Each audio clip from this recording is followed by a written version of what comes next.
Hola a todos, estamos en Navarra. Vous l'avez compris, bien évidemment, nous sommes en Espagne pour suivre la 5e manche de la Lamera Cup, édition 2014. Après 2 mois de pause estivale, les pilotes reprennent la piste et avec 11h30 de course prévue, le programme s'annonce chargé. Au championnat, c'est l'équipe Tech Drive Leclerc qui mène avec 617 points, soit 7 de plus que l'équipe Tech Drive Intermarché.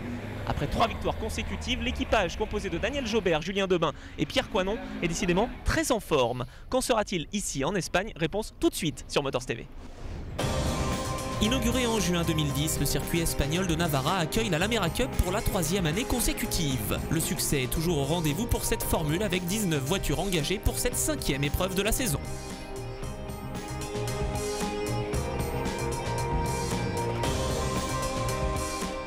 Et en Lamera Cup, comme sur tous les week-ends de course, il faut bien évidemment penser à la logistique. On va aller interviewer quelques chefs d'équipe pour en savoir plus. En termes de logistique, c'est surtout donc déjà le transport du véhicule, bien évidemment, tout ce qu'il faut au niveau carburant et un petit peu de consommable, donc tout ce qui est, on va dire, petite fourniture, visserie, résident. Après, pour tout ce qui est pièces, on a la chance d'avoir l'organisateur, donc TTM, qui a un SMI consacré uniquement à ça, donc ça nous permet d'avoir les pièces sur place. Au niveau de la logistique pure, on a quand même 2 semi-remorques, une où on met vraiment 3 voitures, plus une autre on n'en met qu'une, et là après on fignole vraiment tout le reste au niveau des tables, etc., enfin toute l'indendance qu'il peut y avoir par derrière. Après, c'est surtout tout ce qui est servante, matériel de ravitaillement, donc des dérecs, matériel de levage, donc tout ce qui est lève rapide, cric, tout ce système-là, de manière à pouvoir faire l'assistance convenablement de l'auto. On a un peu de pneumatique à amener, les jantes de rechange, et puis l'infrastructure réceptive, un petit peu de siège, un petit peu de machine à café, etc. Oui, ça demande une longue préparation et surtout une énorme checklist, de façon à ne rien oublier. Imaginons qu'on oublie le café pour les pilotes. Situé à 150 km de la frontière française dans la communauté forale de Navarra, le circuit de Los Arcos constitue un des déplacements les plus lointains du calendrier. Dès lors, la participation à une épreuve hors de l'Hexagone change-t-elle quelque chose pour les concurrents? Non, que ce soit à l'étranger ou pas, enfin, ça dépend quel étranger. Hein. C'est sûr que si on va à Abu Dhabi, c'est plus compliqué. Après, c'est sûr que nous, on est installé au Paul Ricard, donc quand on est sur le circuit, l'atelier est sur place. Mais en dehors de ce circuit, c'est à peu près pareil, il faut toujours tout prévoir. Là, on a plus de 1000 km de nos points de départ. Sinon, excepté donc le temps de route qui est plus long, là on est sur 3 jours de route au lieu de 2 en général. À part ça, ça ne change absolument rien. Donc, que ce soit ici, en Autriche ou en France, à Dijon par exemple, c'est exactement la même chose. Pour un déplacement de 2 jours, pour 4 jours, hormis la nourriture qui va changer et peut-être un peu les litres d'essence, sinon ça ne va rien changer. Et pour cette épreuve de Navarra, les équipes n'hésitent d'ailleurs pas à faire appel à du personnel supplémentaire pour préparer au mieux les autos. Il faut dire que l'année dernière, les pilotes avaient été très contents du circuit de Navarra, peut-être le soleil, peut-être l'Espagne, je ne sais pas, et on souhaitait reconduire l'opération, ce qui fait qu'on s'est retrouvé à fournir 6 voitures pour nos pilotes. Généralement, bon, je travaille tout seul. Après, il est vrai que quand il y a des gros coups de bourre, j'ai des mécanos qui sont en freelance qui travaillent toute l'année avec moi finalement. Quand on a plus d'autos, bien sûr, on a plus besoin de refueling, de sécurité à l'extincteur, peut-être plus de panotage également. Donc pour 6 voitures, il va falloir prévoir au moins 2 personnes et demie au panotage, on va dire. Donc oui, c'est un petit peu plus de personnel, oui. Sur cette course, le staff ETC va représenter 14 personnes. Des efforts humains et financiers consentis par les équipes qui sauront sans nul doute satisfaire pleinement les pilotes. Dès leur arrivée sur le circuit, ceux-ci se rendent aux habituelles vérifications administratives avant d'assister au briefing d'avant-course dispensé par Jackie Lamontagne.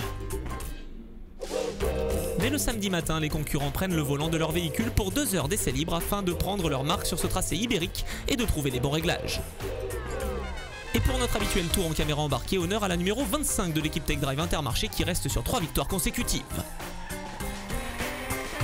On attaque le tour de Navarra sur la ligne droite des stands, une longue ligne droite sur laquelle on monte jusqu'en 6e. Voilà, assez longue, tout en légère montée. Ensuite on arrive sur un premier droite qui se passe à fond. Voilà, et puis un deuxième un peu plus serré, là on commence à freiner, c'est un freinage qui se fait en 2 temps. Voilà, on rétrograde et là on arrive sur une épingle toujours à droite qui se passe en seconde. On met les gaz en étant assez souple parce que la voiture part un peu de l'arrière. Ensuite 3e, 4e, on est passé à gauche là et on arrive dans la partie un peu vallonnée du circuit, assez rapide, avec un gauche très rapide qui se passe en 4 toujours, avec un filet de gaz. Voilà, qui se referme toujours à gauche, hop, 3, 2, on prend bien la corde, on remet les gaz avec un long virage à droite. Voilà. Ensuite, un freinage un peu plus serré qui se passe en deuxième, qui conditionne lui toute la ligne droite du fond du circuit. Voilà, troisième, quatrième, cinquième. Et ensuite on arrive sur une partie beaucoup plus sinueuse et plus plate où il ne faut pas freiner trop tard parce que sinon la voiture part un petit peu. Donc voilà, le piège c'est pas de freiner trop tard. Freinage à droite en deuxième qui se prolonge voilà, avec une accélération toujours sur un long virage à droite.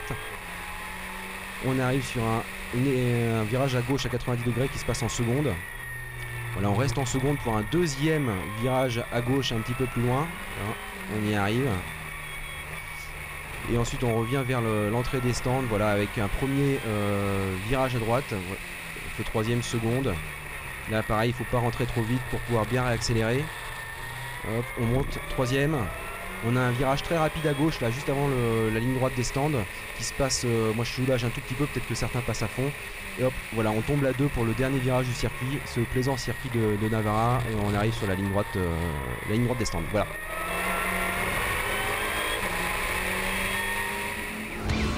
Une fois le circuit mémorisé, place aux qualifications, 2 séances d'une demi-heure pour déterminer les grilles de départ des 2 courses du week-end. 30 points de bonus sont en jeu, 15 pour chaque pole position, et d'entrée de jeu, c'est la Chilton compétition numéro 10 de Thierry Soave qui signe le temps de référence en 1:58.608. Rapidement, les leaders du championnat remettent les pendules à l'heure avec Emmanuel Orgeval sur la voiture 16 qui signe un temps de 1:56.544. Remplaçant de dernière minute de Philippe Marie sur l'Ores Marie 3D numéro 1, Benjamin Rivière tente sa chance et coupe la ligne en 1:58.450, pas suffisant pour détrôner Orgeval. À quelques minutes de la fin de séance, Pierre Coinon numéro 25 chausse les pneus neufs, l'enjeu est important. Les vainqueurs des 3 dernières courses doivent empêcher la 16 de reprendre les 15 points de la pole position.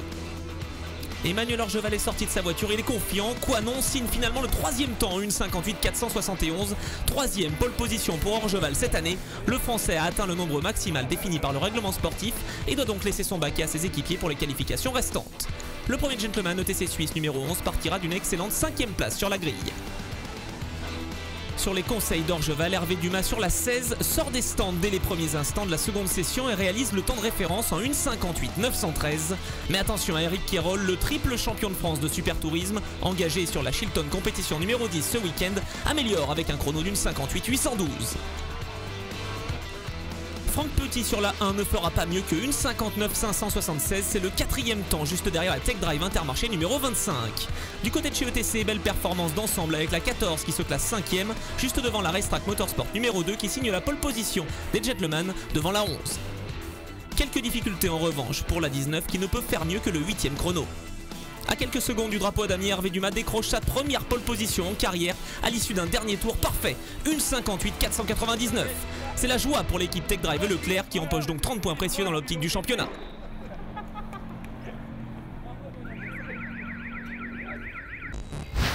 Pour la première course du week-end, Emmanuel Orgeval, Hervé Dumas et Pierre Perez s'élancent devant la 1 et la 25. 4h30 de course attendent les pilotes en ce samedi après-midi. Les leaders du championnat sont bien décidés à retrouver le chemin de la victoire. On est déjà très content d'être en pole pour aujourd'hui et encore plus heureux parce qu'on a la pole pour demain. Donc ça c'est un grand plaisir pour moi d'avoir mes équipiers qui sont très proches de mes temps et on va essayer de concrétiser tout ça. Voilà. Benjamin Rivière sur la 1 sera donc aux côtés d'Orgeval alors que la deuxième ligne est composée de la 25 et de la 10. Le premier virage s'annonce plutôt chaud.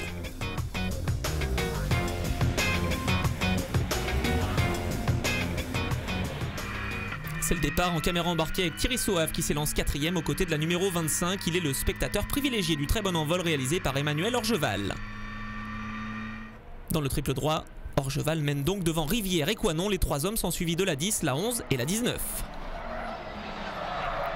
Retour en caméra embarquée avec Thierry Soave qui fait l'intérieur sur Coinon. Belle manœuvre et beau fair play de la numéro 25. Devant, la stratégie d'Orgeval est simple, signer les meilleurs temps pour donner sa voiture à ses équipiers avec un petit matelas de seconde d'avance lors des arrêts au stand.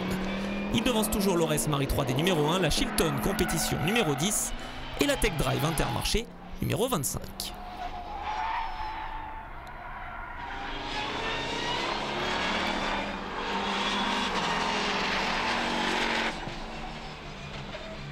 Au 5e tour, Thierry Soave, voiture numéro 10, ralentit dans la ligne droite et Coinon en profite pour reprendre la 3e position.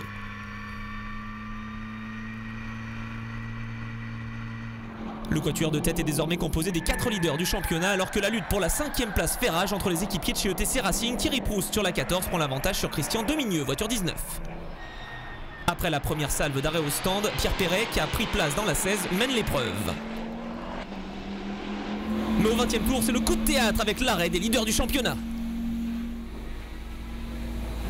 Que s'est-il passé, Pierre? Une toute petite erreur, sortie un peu large, qui a cassé la rotule?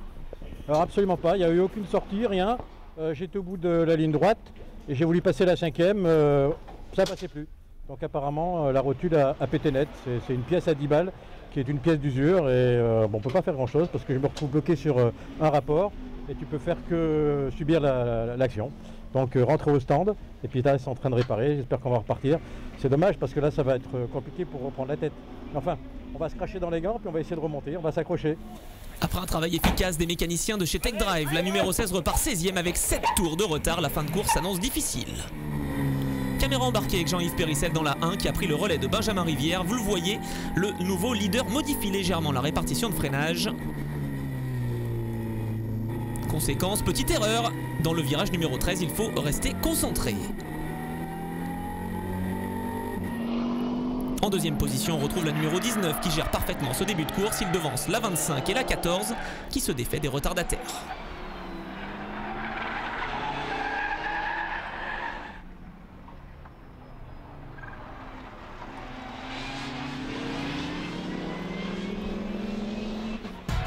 Du côté des gentlemen, tous les concurrents se font plaisir sur le tracé espagnol de Navarra. Les conditions climatiques sont excellentes, un vrai bonheur pour les pilotes.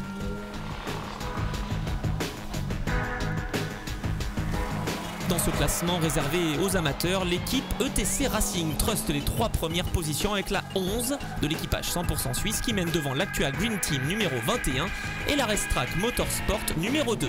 Un équipage qui a la particularité d'accueillir une femme ce week-end dans la personne de Gaëlle Labousse. Est-ce que la voiture, la Lamera, est une voiture facile à conduire, agréable, qu'on recommande finalement? Pour débuter, je trouve que c'est une voiture exceptionnelle. Elle est pas facile quand on passe d'une voiture tourisme comme une Porsche par exemple avec des assistances comme l'ABS, etc. et qu'on arrive dans une Lamera. C'est pas facile au début, mais c'est par contre une voiture, une fois qu'on a compris la technique, c'est une voiture exceptionnelle. Une voiture exceptionnelle comme peut le confirmer l'équipe Tech Drive Intermarché numéro 25 qui a repris la tête de la course à 1h30 de l'arrivée devant l'Actua Red Team numéro 19 et l'Ores Marie 3D numéro 1 qui a été retenu quelques minutes au stand pour changer un élément de transmission.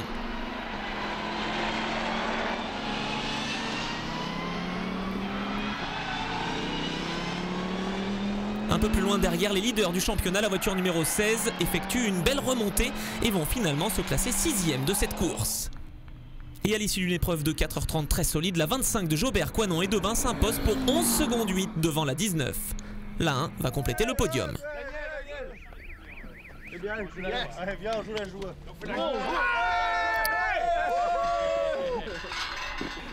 Quatrième victoire consécutive, où s'arrêteront-ils, Pierre? Quel dernier relais? C'était pas facile avec la 19 qui revenait. Hein. Mais non, c'était très serré effectivement avec la 19 depuis quelques relais maintenant.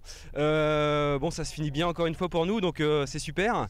J'espère qu'on va continuer sur cette belle lancée. On a eu des premiers essais un peu compliqués, voilà, on manquait un peu de perfo, mais bon, finalement la fiabilité a fait qu'on a été au bout et ça a payé. Voilà, c'est super. On sait hein, qu'il faut être homogène, c'est vraiment la recette miracle ici en Lamera. Oui, on essaie de vraiment finir les courses, de pas trop taper dans l'auto pour pas l'abîmer et puis pour finir. Et puis là, on va utiliser l'expérience qu'on a acquis aujourd'hui pour aller plus vite demain et encore faire une petite victoire si on peut. Quatrième victoire consécutive donc pour la 25 qui reprend du même coup la tête du championnat pour 4 points avant la course de 7h du lendemain.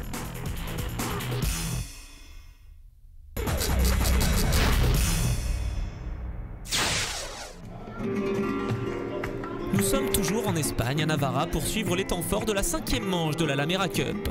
Après une première course de 4h30 et après l'apéritif traditionnel offert par TTM, les concurrents ont l'opportunité de déguster une véritable paella traditionnelle.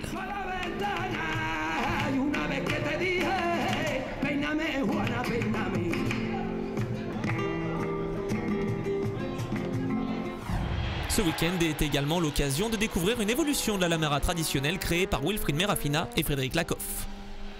Aujourd'hui, on a une Lamera qui roule depuis 3 ans, qui fait 300 chevaux, et puis on a des clients qui en veulent un peu plus, qui voudraient que ça soit un peu plus performant. Donc on est en train de fabriquer sur la base d'une Lamera sur lequel on fait beaucoup d'évolutions mais qu'on n'a pas encore porté ici puisque là on ne teste que la motorisation. Un moteur qui va faire 500 chevaux, qui est toujours le 5 cylindres, mais cette fois-ci avec un plus gros turbo, un gros échangeur, enfin toutes les modifications nécessaires pour qu'on ait une voiture qui soit plus performante à bas et à haut régime, et on espère gagner 15-16 secondes sur une Lamera d'origine. On veut l'instaurer au moment où on sera sûr de la fiabilité de notre produit, donc la Lamera 300 bien sûr elle continue, c'est notre objectif. Puis le deuxième c'est de continuer à développer celle-ci et de l'intégrer courant de l'année prochaine dans nos meetings à des courses sprint. Retour à la course avec une épreuve d'endurance longue de 7 heures. La régularité et la performance seront les maîtres mots pour s'imposer. Après sa belle séance qualificative de la veille, Hervé Dumas a offert la pole position et les 15 points de bonus à la 16.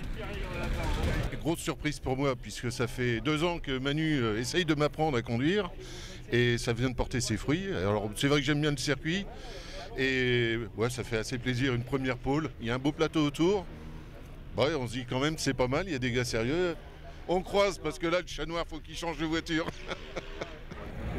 Désormais de nouveau en tête du championnat, l'équipe Tech Drive Leclerc s'élance en pole position devant la 10, la 25 et la 1.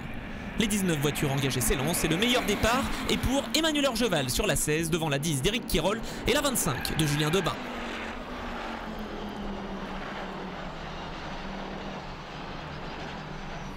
À bord de la voiture numéro 1, Franck Petit a pris un départ prudent. Il est actuellement en 4e position.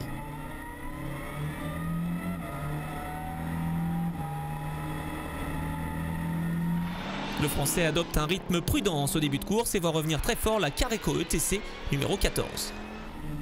Embarqué dans la 1, ça passe à l'intérieur au virage 9 pour l'habituel pilote V2V, Thierry Proust. Après un beau freinage, il s'empare de la 4e position, derrière la 16, la 10 et la 25.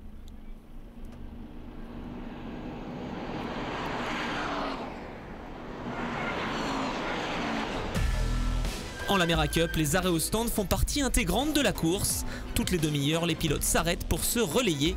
Les mécaniciens sont rompus à cet exercice. Le ballet est parfaitement orchestré.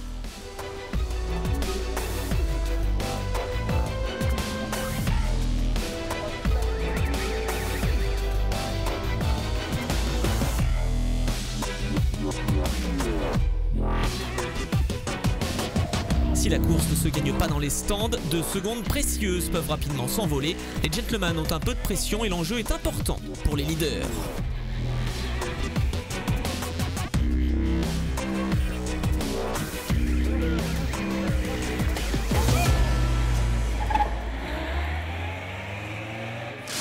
Et justement aux avant-postes, après 4 heures de course, la 1 a pris la tête devant la 16 et la 25 grâce notamment à un bon travail de Benjamin Rivière venu exceptionnellement ce week-end.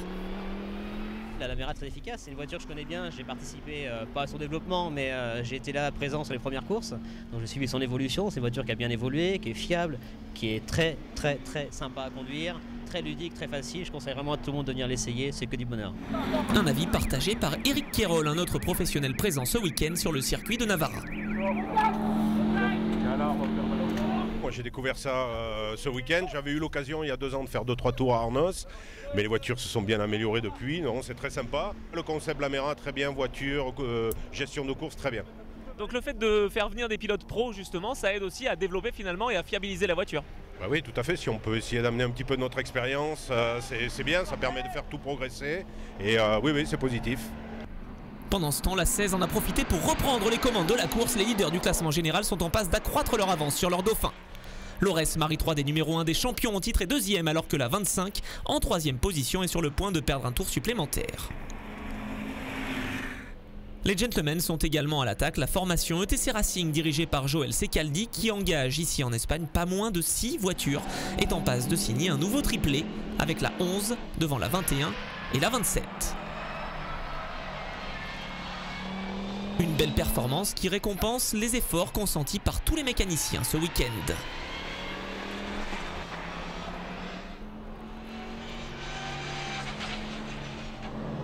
Après une belle 2e place la veille, l'actuel Red Team numéro 19 occupe une solide 4e position et ne concède pas trop de points dans l'optique du championnat.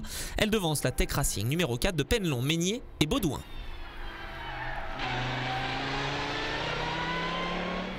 Et à l'issue d'une épreuve de 7 heures à couteau tiré entre les deux leaders, c'est bien la Tech Drive Leclerc numéro 16 qui s'impose et empoche les 100 points de la victoire ainsi que les 2 unités réservées à l'auteur du meilleur tour en course. Deuxième position pour la 1 qui échoue à 11 secondes seulement des vainqueurs du jour. Le podium est complété par la Tech Drive Intermarché numéro 25. Joie immense pour Orgeval, Dumas et Perret qui retrouvent le chemin de la victoire, leur deuxième cette année. On est super heureux pour nous et l'équipe parce que cette nuit ils ont fait un moteur et voilà, c'est un beau travail d'équipe récompensé aujourd'hui et on en avait besoin. Le chat noir est sorti de la voiture, donc c'est parti et pour les prochaines on continue comme ça.